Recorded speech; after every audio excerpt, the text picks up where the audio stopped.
Здравейте, скъпи хора! Аз съм Ванина Милева и това е ново видео в моя YouTube канал. Добре дошли сте на всички! Както виждате, при мен е малко вечерно време. Подготвям се за, за бебчето, да се адаптирам, кога да снимам, защото ежедневието ще бъде доста бурно, предполагам. Но едно от уменията, които аз съм придобила в живота си, вярвам, е това да се адаптирам и да се настройвам спрямо ситуациите, които се случват в момента. Наскоро бях споделила в сторите в Instagram, че за мен майчинството не е спирачка, бебето не е спирачка, нито за развиване на взаимоотношенията в брака, нито за развиване в професионален план, нито в личностен план, по-отделно на двамата родителя и на детето. За никой не е спирачка, вярвам само, че е газта, която ще ни отведе напред. Темата на нашето видео днес не е свързана с родителство, не е свързана с бременност, не е свързана с симптоми. Така се случи, че първите видеа, които качих, бяха свързани с бременността, но всъщност аз в себе си много горя да говоря за идентичност, за самоличност, за вяра, за търсене на мечти, къде да се позиционираш в живота си, за цели, за всякакви различни подобни неща. И днешната тема, така, която съм я структурирала по точки, е практични насоки за откриване на твоя призив. Какъв е твоя призив? Какъв е моят призив? Въпрос, който вярвам, че много хора си задават на ежедневна база. Някои хора са открили призива си по-млади, други в по-късен етап на живота си, трети пък са си мислили, че едно, по-се е променило и са преоткрили нещо друго. Призива не е толкова модерна дума в речника на съвременния човек. Поне рядко го чувам, не знам за вас, може би сте го чували, но около мен и средата, в която съм аз, това е доста нашумяла дума и с мои приятели доста я използваме. Така, сега не съм отваряла в речника да проверя какво точно значи призив, но това, което аз си представям е, че призив е нещо, което вътрешно усещаш, че си призован да бъдеш, да правиш, да си в този свят, твоята мисия, твоята професия, дори твоята кариера и там, където ще се развиваш, където ще даваш, където ще правиш, в която и да е сфера да си. За някоя призив да бъде адвокат, за друг призива му е да бъде бизнесмен, друг дизайнер, трети автомонтьор. Всеки за нещо е призован. Нека да вметна, че това, което ще кажа и винаги е на базата на моя личен опит, на моите наблюдения, на моите разсъждения, на моето време на размишление, в което съм размишлявала по дадена тема или житейски момент в живота. Не съм психолог, не съм лайф коуч, не съм ментор, но вярвам, че всеки човек има нещо ценно, което да предаде нататък. И това, което аз искам да направя за вас, е дори малко да ви помогна в това да откриете какво сте добри. Нали? Просто да го кажем на по-разбираем език. Призив, нещо, което сте призован, нещо, в което сте добър, нещо, което ви носи удоволствие и нещо, което е полезно за останалите. И хората добиват стойност и печелят от това, че вие правите това нещо. Вие също печелите. Не говоря за финансова печалба, говоря за чисто стойност отвъд материалното. Така че това, което аз съм учила за призив, тъй като съм минала лидерски институт, който ни учеше, да, точно за призива е като една форма на триъгълник, при което можеш да откриеш призива си, след като видиш това, в което си добър, това, което ти носи удоволствие и това, което е полезно за околните, за човечеството, за общността, за света и за човека. И ако има едно нещо, в което се препокрива в трите, то това би могло да бъде вашия призив. Все пак и е въпрос и на избор от ваша страна, дали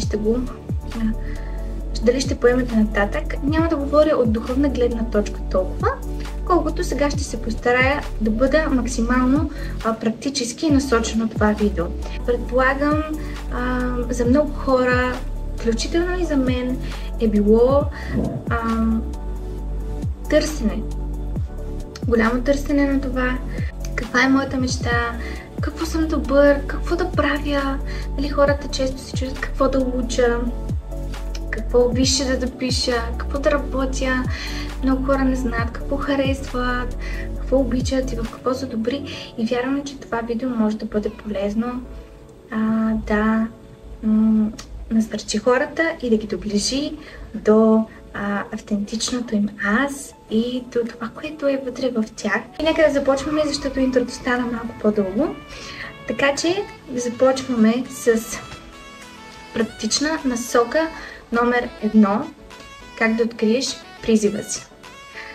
Отстрани се вижда по-добре. Защо се казва така? Защото по някой път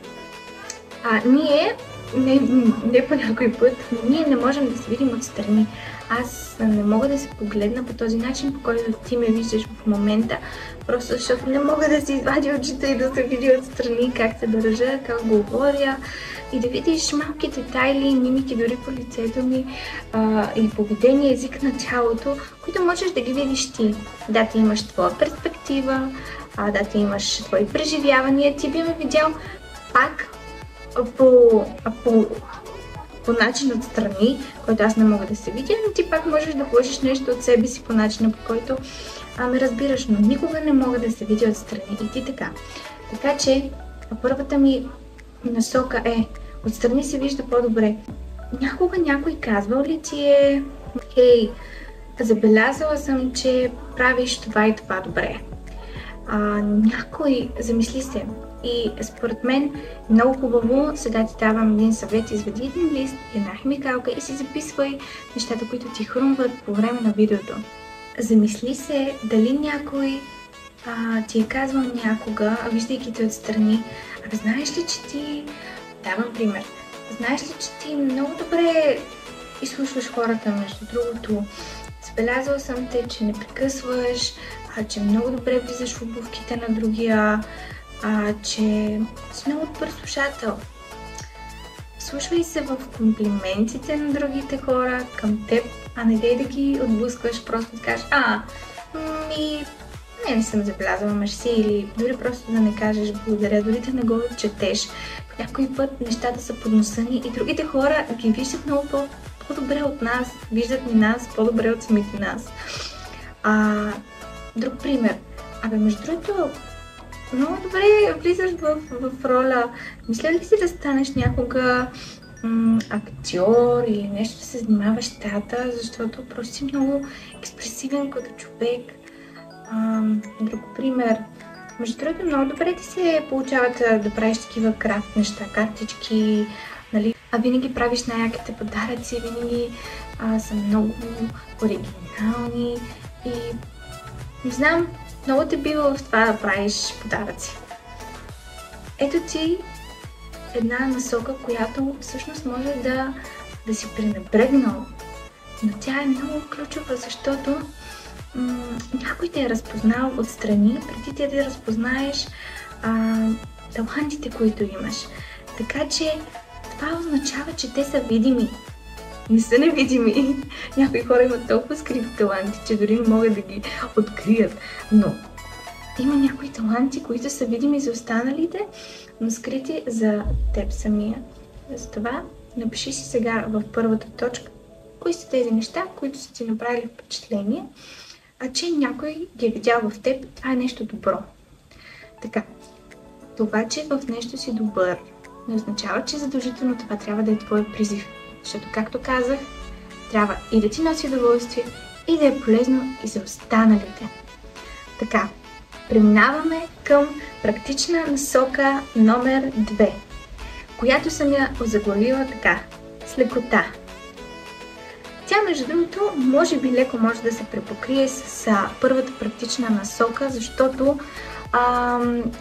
когато някой те е видял, че правиш нещо добре, означава в същото време, че го правиш с лекота. И другият човек, понеже той не може по този начин, както ти, с такава лекота да правиш нещо, той го е забелязал. Но все пак тази точка е важна да я има и сега можеш да си отбележиш там, където си записваш. Ако си записваш, на втора точка с лекота да напишеш нещата, които вече може би не само човек отстрани може да ги види, но ти вече ги знаеш сам за себе си. Има ли нещо, което ти си забелязал, че правиш с лекота? Има ли нещо, което на другите не им се получава толкова лесно? Мъчат се, трудно им е, отнема им повече време, малко по-трудно го схващат. А на теб от час, където и да отидеш. Примерно, която и работа да захванеш, работил си на много позиции, винаги всичко ти се случва с лекота и винаги те повишават или те качват на по-високи позиции. Може би имаш качества като схватливост, организираност, адаптивност. Да, не е нужно да гледаме призива само като практично умение. Аз съм сръчен, аз мога да шия, мога да пея, мога да танцувам. Призивът не е само талант и дарба. Призивът в него можеш да имаш качество, социално качество. Изслушваш добре, много си комуникативен, социален си, имаш емоционална интелигентност. Тези неща можеш да ги съчетаеш и да излезне нещо доста много пластово. Има ли нещо, което правиш с лекота? Да, може дори да пееш вярно. Много хора не пеят вярно и не им се получава с лекота. Да, по този начин можеш да запишеш всички тези неща, които и някой друг ти е казал от първата точка и ти вече самия познаваш себе си. Аз много с лекота пиша, с лекота ми идват историите, с лекота ми идват различни сценарии. С лекота снимам, просто имам тези очи да виждам хубави кадри. Не всеки човек, като хване камера, излиза нещо добро. Дори и камерата да е последен модел и дори камерата да, както и да я хванеш, се да снима нещо хубаво, просто защото тя е качествена камера. Но все пак ти да имаш уникален поглед. Може би имаш уникален поглед. Може би пееш добре. Може би смяташ много добре, бързо калкулираш. Може би даваш много добри съвети. И винаги след като някой говори с теб, в живота му нещо се задвижва за по-добро. Така че напиши нещата, които правиш с лекота, които си забелязал, че на теб ти се получават, на другите не чак толкова лесно. Това е плюс за теб. Ти си открил своя плюс. Така че това беше практична насока номер 2. Практична насока номер 3 се казва ето така. Върни се назад. Под върни се назад имам предвид, че тук ще се наложи да използваш умът си и въображението си и да върнеш лентата назад в живота си, да отидеш дори в детството си, да отидеш в спомените си, да разтърсиш. Има ли мечти? Има ли мечти или има ли мечта, която през цялото това време, през каквито и етапи, и сезони, и периоди на живота си да си се намирал, тази мечта е присъствала. Да, може би по малко по-различен начин се е проявявала, тъй като ти растеш и тя се проявява по различен начин. Има ли нещо, което е останало до ден днешен в теб? Примерно, давам пример, защото така е много по-лесно да си представим неща. Като малък, може би много си имал така интерес към камерите и винаги, когато си намирала камера или телефон, сега зависи кой кога е роден едно време, при някой е имало камери, при някой е имало телефони, при други не е имало телефони.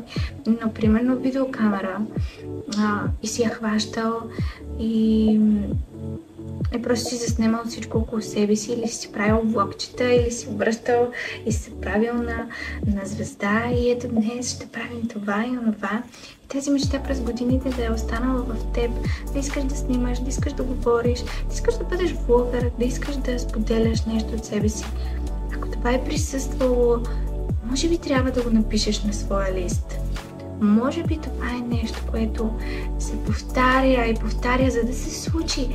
Виж, тук ще спомена това, че Бог не ни дава мечти случайно. Той не поставя мечти в нас, посява в нас случайно. Не, ти просто не бориш за това нещо случайно, ти просто не мечтаеш за това нещо случайно. То е там, за да се случи. Така че помисли върху това. Ще дам друг пример. Може би като малка винаги си събирала или събирал играчките ти на леглото или около масата някъде. И си взимал по една пръчка или една тетрадка, която си представил, че учебник. И си започва да обучаваш мечетата, зайчетата, жабките и всички видове животни, които си имал в стаята си. И си се правил на учител, на преподавател. Помисли си дали във времето това нещо е останало. Дали тази жажда да обучаваш, да преподаваш, да имаш клас.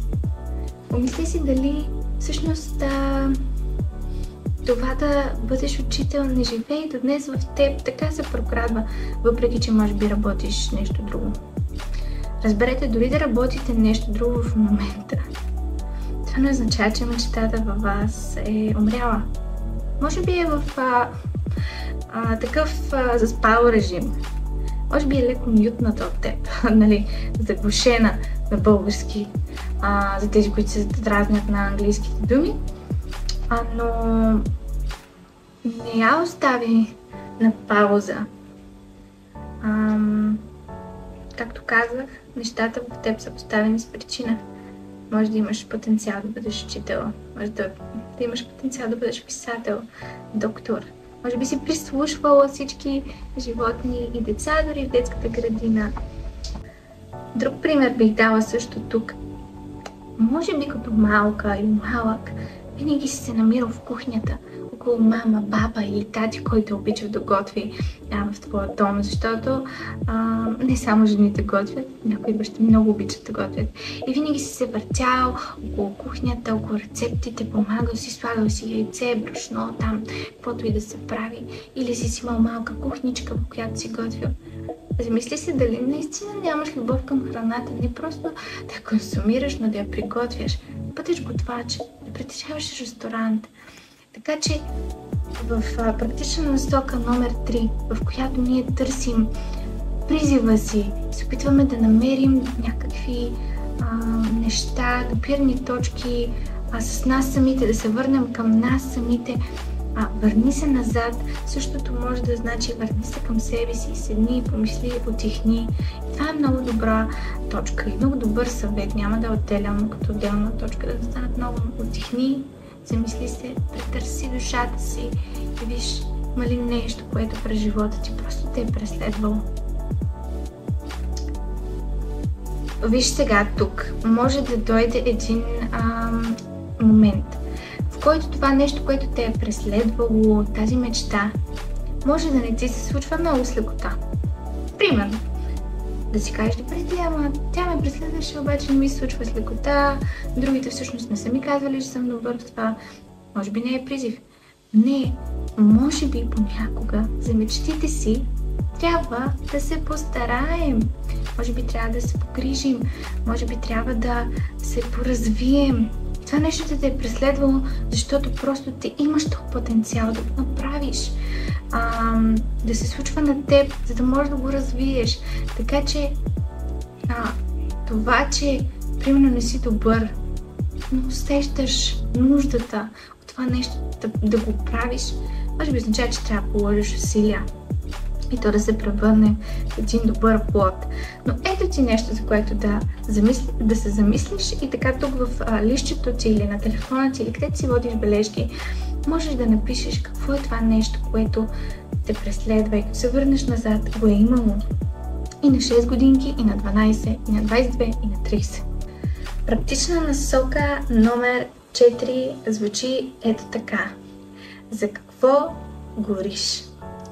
И тук може да се препокрие малко с точка номер 3 и нормално точките да се препокриват по някакъв начин, но всяка една е малко по-специфична от другата, защото веднага изникват други неща в теб.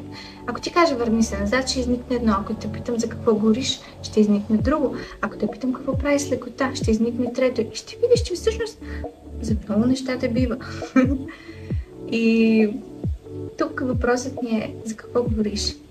Има ли нещо, което, когато станеш сутрин, нямаш търпение да направиш? Има ли нещо, което се вълнуваш да вършиш, да се случваш, да си близо до това нещо, да го практикуваш, да учиш? Например, защото обичаме примери тук в този канал, например, да гориш сутрин, да станеш и просто да отидеш на фитнес или да отидеш в парка да тичаш. Просто тази нужда да тренираш, да се движиш е нещо, което нямаш търпение за теб. Движението е не само здраве, но любов. И така гориш и другите хора да запалиш и тях по това нещо. Защото по някой път, когато горим за нещо, ние горим и другите да го правят. Да горим, да го предадем и на другите. Може би искал да станеш треньор или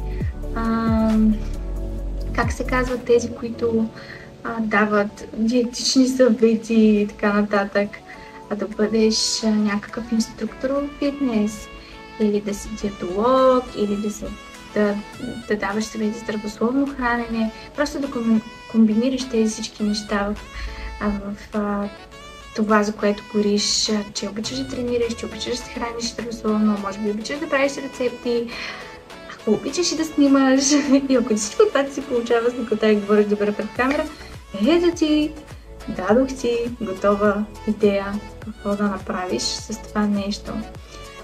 Защото ако ти гориш за това нещо, да тренираш, да се храниш здравословно, с лекота ти се получава да говориш пред хора или да говориш за това нещо. Дори и да говориш пред камера и пред хора. И в същото време си добър в тези неща. То ти гориш, добър си доставяш удоволствие. Повярвай ми, това би било полезно и за другите. Ето ти призив, ето ти мечта, ето ти професия. Просто си запиши нещата, накрая тегли чертата и виж какво се е получило. Може да излезе нещо добро, може да се изненадаш от себе си и може би е възможно да направиш стъпка в тази посока, защото коя стъпка е най-важна в целия ни път? Първата. Без нея пътя няма. Не сме тръгнали по него. И когато направим тази първа стъпка, просто не спирай да вървиш. Спирай да вървиш. Може би ще направим друго видео. Видео за качества, които е хубаво да имаш, като постоянство, адаптивност, емоционална интелигентност и много неща, които организираност, смирение. Може би в отделно видео ще направим нещо по въпроса, ако ви е интересно. Има какво да се каже по темата. Пак казвам, само от личен опит. Ще говоря и от неща, които съм прочела, учила, преценила, че са добри и действат и работят. Но да, практичната точка номер 4 гласи така. За какво гориш? За какво се вълнуваш? За какво нямаш търпение да станеш и да направиш? Ти не си случайно създаден така. Това, че имаш определени качества, това, че имаш определени таланти и това, че си преминал през определени неща, защото опитът е нещо толкова ценно, по-ценно и от висшето понякога. Може би звучи крайно, но опитът е нещо толкова специфично и ценно, което само ти можеш да дадеш, да допринесеш. И разбира се, с образование, но неща могат да стигнат и до по-високо ниво. Мисълта ми е да пренебрегваш и да омаловажаваш опита си. Той е ценен и важен. Изходи от него, вземи най-доброто. Предай го нататък. Това беше нашата четвърта насока. Нека да погледна, защото всичко това съм си го структурирала, дали има пета. Проверявайки в бележките ми, откривам, че няма практична точка номер 5, но вярвам, че всичко това, което си поговорихме, защото вярвам, че си говорим и не е просто от едната страна, защото моята цел не е просто да си кажа и да си изкажа каквото имам, а наистина да бъде полезно за някой и да те доближи. Затова говоря много често на ти, на теб, защото вие не сте всички заедно на клуб, а говоря конкретно на човек, който е решил да си пусне това видео, който има мечти, който търси, може би е намерил, но има нещо в него, което е специално за него и вярвам, че ти е било полезно. Няма точка 5, но съм записала, че призивът не е само чувство, не е само усещане, за това горя. Той е отговорност. Призива е призовавам те. Призива след себе си изисква действие, изисква вършене, изисква работа. То не е просто чувствам се добре, окей, днеска ми е скимнало, правя го другия ден. Не, отказвам се. Не, разбери, че това е отговорност. И ще те държи отговорен този призив, дали си го извършил или не. Защото, повярвай ми, това нещо би било добро и за околните. Не само за теб. Да, удоволствие носи, когато вършим нещо, което сме добри и обичаме и носи удоволствие, но пълния пакет, пълното удоволствие, удовлетвореност е когато това нещо развива другите, когато това нещо допринася за живота на другите и им носи някаква стойност. Колкото до мен, всички тези неща, които ви ги споделих, аз ги приложих върху себе си. Върнах се назад, замислих се какво казват другите за мен. Даже всички тези неща съм си ги записвала. Замислих се за какво горя, замислих се какво правя с лекота и общо взето, полагайки всичко това в моя център, който вие знаете, че може би не знаете, върнете си първото видео, в което разказвам малко повече за мен и какво ще правя в този канал и за моите интереси. Ето знаете, моят център е Христос и когато всички тези неща ги предам на Христос, на Исус и си поговоря с Бог и още повече, и това е точка, която би била много полезна. Просто общувай с Бог и разбери кое е това нещо, за което наистина Той те е призовал на тази земя. Освен това, да говорим за Него и да разпространяваме благата вест, но Той те е създал и за нещо специфично, което трябва да правиш и отвъд това. Та относно мен, като малко винаги съм обичала да пиша, винаги съм писала, писането е било до ден днешен в живота ми.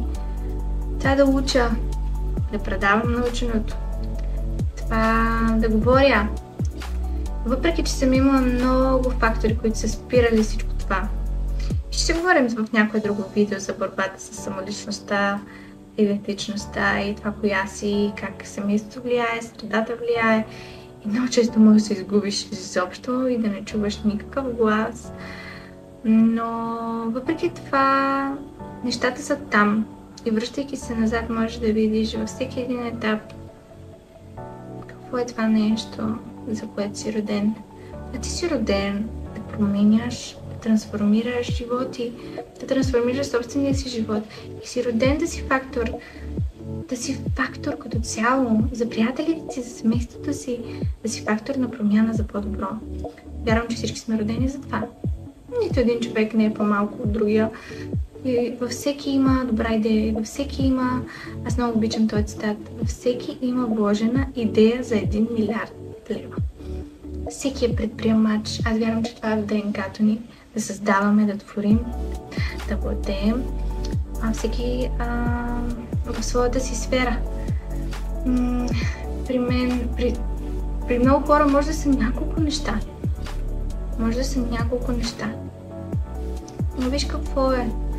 Дали с ръцете си, дали с устата си, с говора си, с ораторски умения, дали с таланти, дали с сръчност, с каквото и да е било.